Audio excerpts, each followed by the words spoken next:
Sveiki visi, šiandien pakalbėsime apie programėlę, kuri vadinasi SmartCoin. Kas per programėlę? Programėlė jum rodo valiutų kursus, bet valiutų kursą rodo ne dabar esamą banko, o buhalterinį. Nustatymuose mes galim pasirinkti, kokio banko kursą imsim.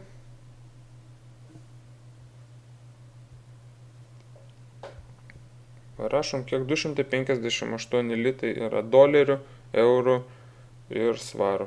Šiandien galime, taip pat galime skaičiuoti, yra kalkuliatorius.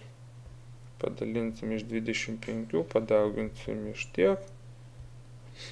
Gaunam sumą, todėl nereiks papildomo kažkokio kalkuliatoriaus, iš karto atsisėdat, susiskaičiuojat, ko jums reikia, galite eurus įrašyti. Galite dolerius įrašyti, galite svarus įrašyti, galite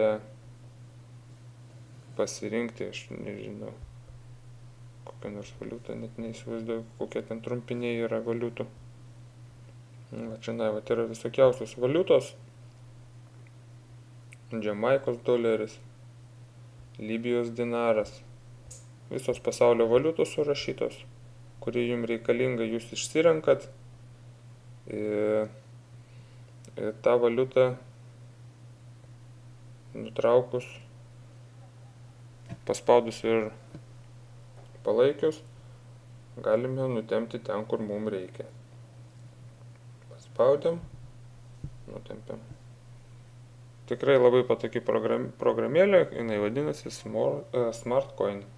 O su jumis buvau aš, 314 Circle, yra app apžvalgos, nepamirškite spausti laikų, dalinti su draugais ir pasirašyti po mano kanalu. Iki pasimatymo.